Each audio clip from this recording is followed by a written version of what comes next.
সেই মাহফিলের কথা মনে আছে, যেই মাহফিলে আমি কথা বলেছিলাম, আমার পরে একজন আলোচক কথা বলেছিলেন, তার নাম কি? কথা বলেছেন মাওলানা কারি আব্দুল হাই মোহাম্মদ সাইফুল্লাহ আল হুসাইনি।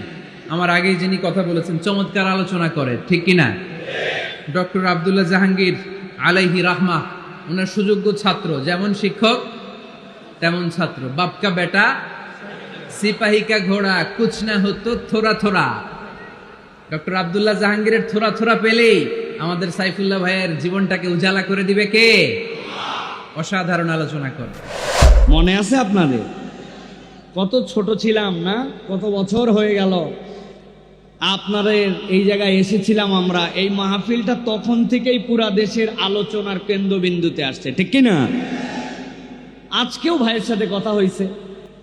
তা আল্লাহ যদি তৌফিকে রাখেন আর আপনাদের যদি ভালোবাসা থাকে আর আমাদের মেজবা ভাই যদি বলে, তো আগামীতে যদি এরকম আবার হয় যে আব্দুল্লাহ সাইফুল্লাহর পরে আজহারি কথা বলবে, কেমন হবে?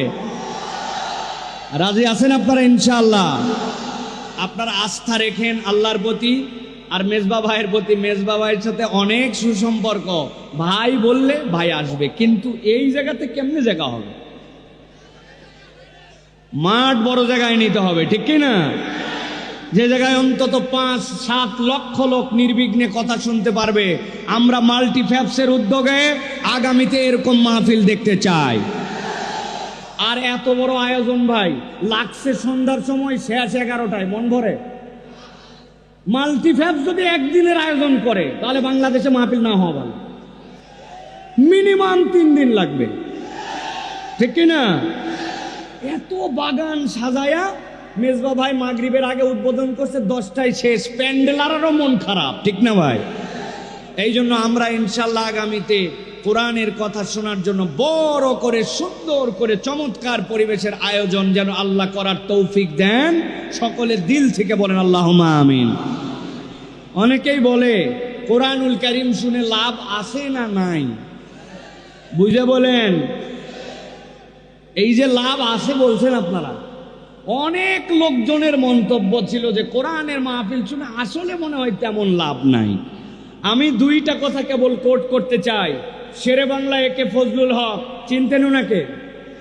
শেরে বাংলা একে ফজলুল হক এই বাংলাদেশের একজন অনন্য ব্যক্তি ছিলেন, খুব পার্সোনালিটিওয়ালা ব্যক্তি ছিলেন। উনি একমাত্র ব্যক্তি যিনি চাইছিলেন 2 বাংলাকে এক রাখার জন্য, এই 2 বাংলায় এক থাক। কিন্তু হোসেন শহীদ সোহরাওয়ার্দীর সাথে এই নিয়ে তার আলাদা মতদ্বৈততাও ছিল। কিন্তু যখন দেখেছেন ওই পারের দাদাবাবুদের ভক্কর চক্কর মতাদর্শ ভালো না, তখন তিনি নিজের এই অহমিকাকে বিসর্জন দিয়ে আমাদের এই বাংলাদেশকে স্বাধীন করার জন্য আলাদা করে তিনি তখন চেয়েছিলেন। সেটা 1947-এর ঘটনা। মূল কথা সেইটা নয়, মূল কথা তার একটা বক্তব্য আছে। তিনি বলেছিলেন, আমি বাংলাদেশের পক্ষ নিয়ে যখন চলবো, তখন তোমরা যদি দেখো যে ওই পারের দাদাবাবুরা আমার কোনো কাজের সমালোচনা করে, বিরোধিতা করে, তাহলে বুঝবে আমার চলার রাস্তা ঠিক আছে। আর যদি আমারে তেল দেয়, তাহলে বুঝবে আমার চলা বলার মধ্যে কোনো ভুল আছে, ওদের পক্ষে কাজ হচ্ছে। আমি এই কথার আলোকে বলতে চাই, ইসলামের বিপক্ষে যারা, কোরআনকে সহ্য করে না যারা, আলেম ওলামাকে পছন্দ করে না যারা, তারা যখন মাহফিলের বিরুদ্ধে কথা বলবে, মাহফিল করলে তাদের গা জ্বলবে। আজহারির মাহফিলে লাখ লোক হলে তাদের অন্তরে জ্বলবে। যতদিন জ্বলা থাকবে বুঝবেন ততদিন মাহফিল দ্বারা লাভ হয়। আর যখন দেখবেন জ্বলা বন্ধ, তখন বুঝবেন মাহফিলে বোধহয় লাভ কমে গেছে। কথা পরিষ্কার? আর 2 নম্বর একটা জিনিস মনে রাখতে হবে ভাই, আল্লাহ রাব্বুল আমিন এই যে আমাদেরকে কোরআন দিলেন, এই কোরআনের মূল টার্গেট আপনার আমার চেতনা এবং আপনার আমার অন্তরে পরিবর্তন। মানুষের অন্তরে পরিবর্তন না হলে, চেতনায় পরিবর্তন না হলে, নৈতিকতায় পরিবর্তন না হলে প্রকৃত পরিবর্তন হয় না। কথা ঠিক কিনা?